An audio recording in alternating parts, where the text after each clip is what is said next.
전 펜싱 국가대표 남현희와 결혼 예정인 전청조에 대한 의혹이 강화여중 출신 지인들 사이에 퍼지면서 강화도는 소란스러워졌다. 강화 군민들은 전 씨에 대한 의혹을 대부분 사실로 인지하고 있었다. 이에 전 씨의 동창들은 그가 중학교 시절부터 거짓말을 많이 했다고 주장했다. 경찰은 전 씨의 주민등록법상 성별이 여성인 것을 확인하고 스토킹 혐의로 체포했으나 조사 후 석방되었다. 이스라엘군이 팔레스타인 무장정파 하마스의 근거지인 가자지구로 지상 진입해 대규모 심야 공격을 실시한 뒤 철수했다고 밝혔다. 전쟁이 시작된 지난 7일 이후 이스라엘이 가자지구 침투 작전 중 가장 큰 규모로 지상전에 돌입한 것으로 보인다.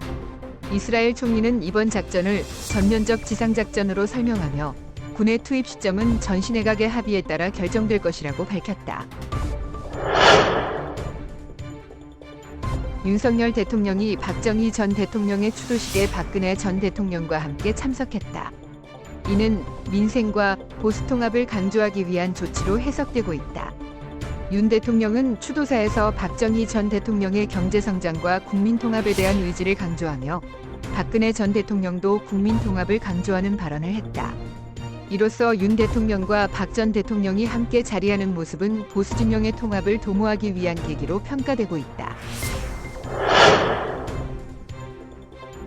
국민의힘 혁신위원회가 12명의 위원을 발표하고 본격적인 항해를 준비했습니다. 이번 인선에서는 수도권 출신들과 여성, 청년 등이 전면에 배치되었습니다. 하지만 일부 총선 플레이어들이 공천 룰에 개입할 수 있다는 지적이 나오고 있으며 비윤계 탈당도 변수로 지켜봐야 할 포인트입니다. 비윤계는 이번 인선에 단 한 명도 포함되지 않았습니다. 미국 동북부 메인주의 루이스턴에서 25일 현지 시간 밤 총기 난사 사건이 발생해 최소 22명이 사망하고 수십 명이 다쳤다. 사건 용의자로 특정된 로버트 카드는 경찰에 의해 추적 중이며 이번 사건은 올해 들어 발생한 총기 난사 사건 중 최악의 사례로 기록될 전망이다. 백악관은 사건 이후 메인주의 지원을 약속하고 FBI도 사건 수사를 위해 협조 중이다. 윤석열 대통령은 박정희 전 대통령의 44주기 추모식에 참석한 뒤 박근혜 전 대통령과 악수하며 안부를 물었습니다.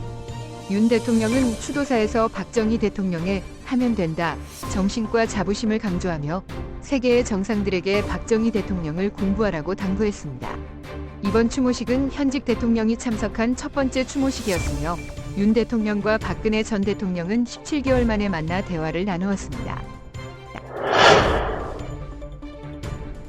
26일 오전 경찰은 경향신문 전 현직 기자 2명이 주거지를 압수수색했다. 이에 대해 경향신문은 입장문을 통해 사실에 입각해 검찰 수사에 대응할 것이며 검찰이 언론사를 무리하게 수사한 것으로 결론이 난다면 그에 대한 책임은 검찰이 져야 한다고 밝혔다. 경향신문은 입장문에서 검찰의 주장에 대해 조목조목 반박하며 해당 기사들의 취재와 보도 과정을 설명했다. 금융당국은 카카오의 SM 엔터 인수를 불법과 반칙이 승리한 중대한 범죄로 규정하고 김범수 전 의장에 대한 검찰 송치를 예고했다. 김범수 전 의장의 구속영장 신청 가능성이 높아지고 카카오의 SM 엔터 인수 포기도 거론되고 있다. 금감원은 카카오와 카카오 엔터테인먼트 등 2개 법인도 송치하기로 결정했다고 밝혔다. 국회 환경노동위원회에서는 헌법재판소가 노란봉투법과 방송 3법 개정안에 국회 본회의 직회부가 유효하다고 판단한 것에 대해 입장을 밝혔다. 민주당은 고용노동부의 협조를 촉구하였으며 국민의힘은 절차상 문제에 대한 판단이라고 반박하였습니다. 이에 대해 고용노동부 장관은 국회에서 보다 심도 있는 논의를 통해 결정되기를 바란다고 말하였습니다.